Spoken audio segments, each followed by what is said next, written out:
We came, we saw, we kicked its ass.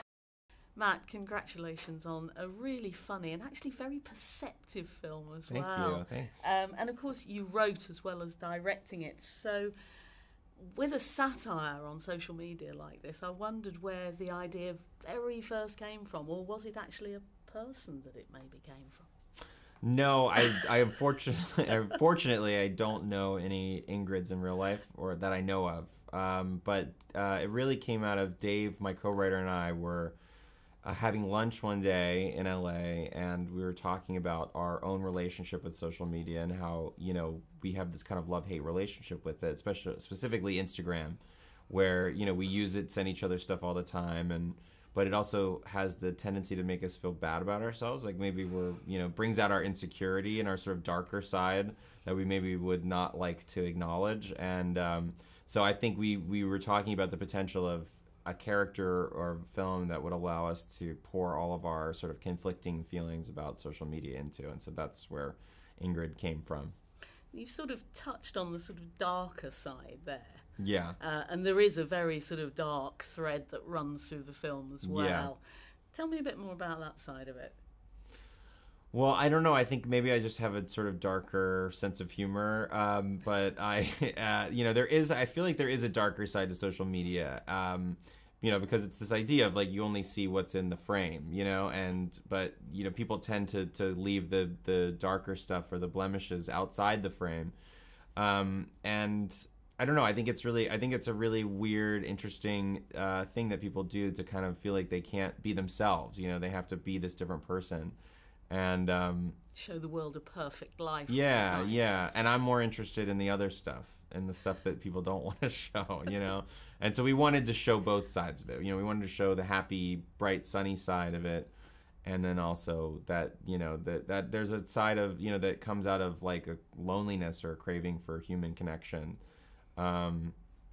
And maybe people go about seeking that out in unhealthy ways. So given that darker side, why did you choose to go down the sort of comedy satire route? Because you could have made something that was a lot heavier and more sinister if you'd wanted to, presumably. Yeah, I mean, I don't know. I think I have just my own taste. I like things that make me uncomfortable, and that's where my, you know, my sense of humor comes from, I guess, is you know, probably places of pain. And that's, to me, it like my favorite films are ones where I'm laughing but I'm also crying at the same time, you know, and there's that it's that conflict, I guess, between the two things. But I also think I think the movie would be kind of unbearably tense if there wasn't some comedy to kind of lighten the mood a little bit. And I think comedy is a great way to, it's a nice Trojan horse to kind of talk about maybe more serious things in a way that puts people at ease and makes people a little bit more comfortable.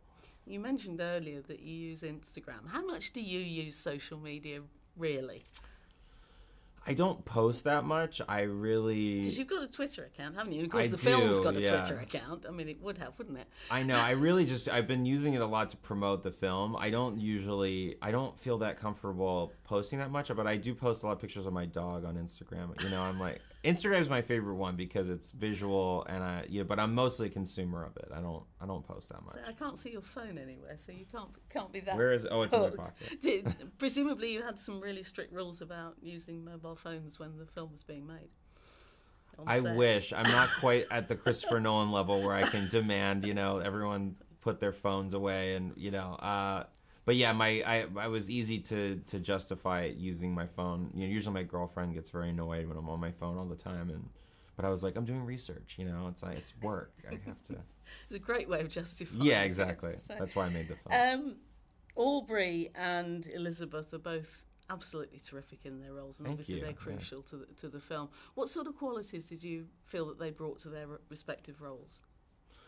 Well, I think with Aubrey, you know, I was a fan of her before making this film, and but I hadn't quite seen her do something like this before, where I think it was like her meatiest role in a lot of ways. And so I think she really brought like a vulnerability that I think I hadn't necessarily seen her do before, where it was like she wasn't afraid to not be funny and to be dramatic in certain scenes.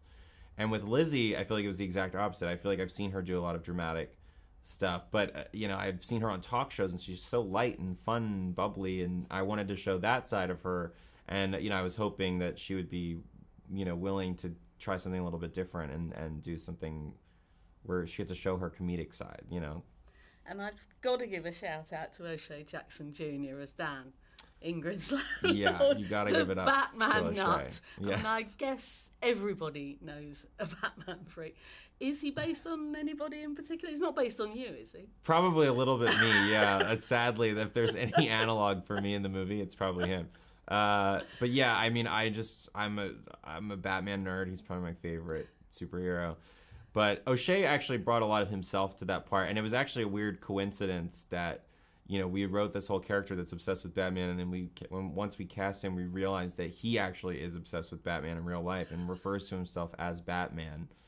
And so there are all these weird parallels between him and the character that we didn't even know when we just were like, oh, he's a great actor and we would love to have him in the movie. And then it just turned out that at one point he turned to me, he's like, I love this documentary you're making about me, because he actually does love Batman. So, do you consider yourself to be #blessed? And how are you with avocado on toast? I do feel very #blessed that this movie even got made and has come out and is coming out all around the world. Is so cool and like such a dream come true.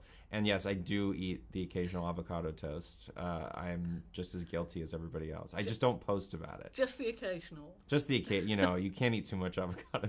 It's expensive. Who has that much money to spend all that money on avocado toast? Matt Spicer, thank you very much indeed. indeed. Thank you so much. Yeah, thank you.